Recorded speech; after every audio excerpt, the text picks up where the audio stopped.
What's up, everybody? Eric here with another EWE review. Today we're going to be talking about Magic Mike's Last Dance. Before we get into this, first let me give you the regular rigmarole. Please like the video, subscribe to the channel, comment down below what you thought about this movie, or let me know what movie you guys want me to review. Some people have been coming to me straight on Instagram, so thank you for that. I'm going to be doing some of those reviews soon. And yeah, let's get on with the show. First of all, this is a spoiler-free review. So I'm not going to be giving out any spoilers except one that I'm going to tell you right now. And it's the one question we've all been asking ourselves. Is Genuine's Pony, the song, in this movie? The answer is yes. But it's going to disappoint you. They don't use it in the correct way. That's a one spoiler I'm giving you right now. It's not story-based, just that's a spoiler. Alright. So let's move on to information about the movie, guys. So, like I said, spoiler-free release information. This movie came out on February 10th, 2023. The director is Steven Soderbergh, or Soderbergh. Sorry if I mispronounced some of the names. For cast, the two main cast people that you really care about are Channing Tatum and Selma Hayek, and thank God they're together because they actually have good chemistry in this movie. All right, runtime of 112 minutes, and the movie does feel a little bit long.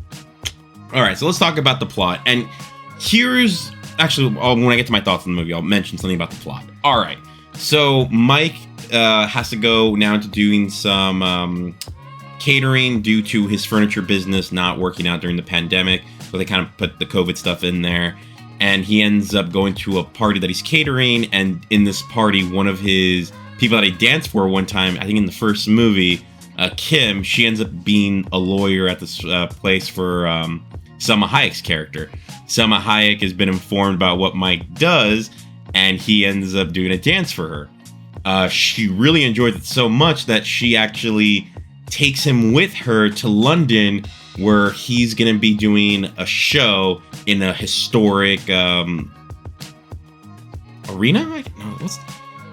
Playhouse, I guess is the right word to use. Sorry about that. That kind of drew my mind.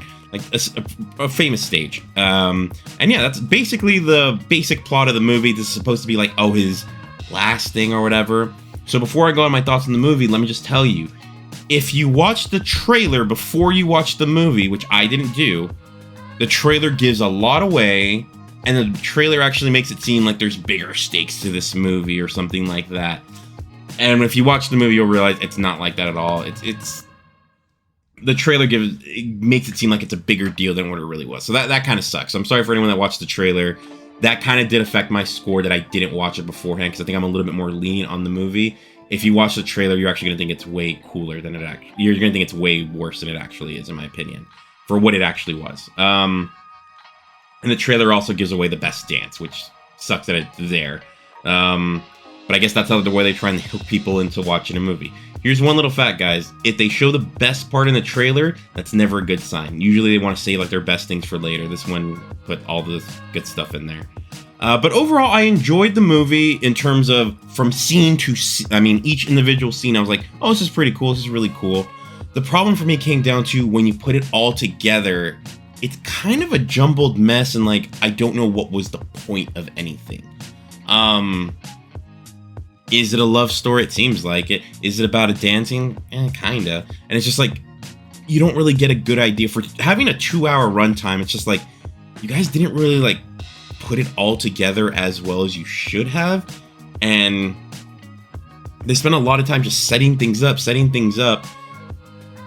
And yeah, it's just kind of a shame for me a little bit of how that ended up being. Sorry about that. So let's talk about what I did like. One great thing, like I said, Channing Tatum and Selma Hayek, great chemistry. When you see them together, you can kind of tell like, oh, they're into each other. That's awesome. Unlike a movie like 50 Shades of Grey, where you're watching this movie, it's like these people could not dislike each other any more than they already do. I don't believe they want to bang each other. So that was a difference. And this one, you're like, oh yeah, like they're trying to resist grabbing onto each other. So that's one good thing about this movie. It doesn't feel forced. The dance numbers, oh my god, they were really cool. I'll be honest, I could tell there was one dance part, and everyone in the theater was just like, whoo, that is spicy right there. But yeah, the dance numbers were awesome. Even the ones without Channing Tatum, like they had other dancers and they were doing a great job. So that was really cool. It was very nice for this feeling, but I mean, that's what you expect from Magic Mike. what I end up having issues, like I said, is that at the end of the story, the movie kind of just ends. And there's supposed to be like consequences to a character's actions, but we don't find out what those consequences are. And it's kind of like, damn, you guys made the movie this long and you didn't even answer that. It's like, guys, you guys kind of missed the point about what you were talking about, like the whole movie. Like, the whole idea of the movie is like, oh, we want to empower women to make their own decisions and stuff like that. But in the end, you don't even find out, okay, if a woman makes this decision, what happens then? Does she make a good choice for herself? Is she actually happy with her? We don't actually find out. The movie just ends. It's just like, guys, like, that didn't feel like the right thing. This one's a movie that should have had like a little epilogue or something to see, did the choice actually mean something? And yeah, I enjoyed the movie. I thought a lot of the character dynamics, some people had some character growth. I'm not sure if I would say Mike had any character growth. He seemed like he was the same guy the entire time. It was just him proving who he was. It's like, well, we've seen him for like, this is his third movie. We know who he is and we've seen how he is, and the movie's trying to like make us think like, oh, is he gonna do something different? He's just gonna back down. It's like, no, that's not who he is. He's just trying to be a nice guy. So in that aspect, I think the movie makes some mistakes here and there. But like I said, I enjoyed it a lot. If I were to give this, actually, no. Why do I keep saying if I were to give this movie a score? I am about to give it a damn score. I'm gonna give this movie a 6 out of 10. I'm just gonna say it's okay. Not because I didn't enjoy it. I actually really enjoyed it, but I think this movie was just missing some pieces that I'm just like, why is this missing? This feels like it should be there. So for that reason, I'm giving it a 6 out of 10 for okay.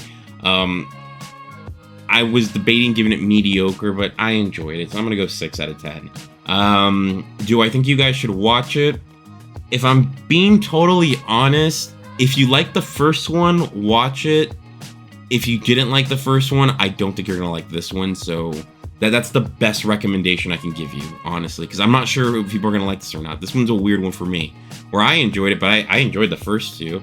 But also sometimes I can go into a movie and be like, might be dumb. Screw it, let's have fun. So yeah, that's where I'm going with this movie. Please check it out. I mean, if you want to check it out. Maybe when it comes to streaming, it's going to go to HBO Max eventually, so you might want to just wait for it to get there. My next review, well, I'm not sure who came out first, so it might be that Magic Mike came out first. It might be that my review of Velma came out first. I just assumed the first episode, but whoa, guys, I hated it, so I'm even curious. I haven't recorded it yet. I'm curious how crazy I'm going to get in that review. So maybe check that one out.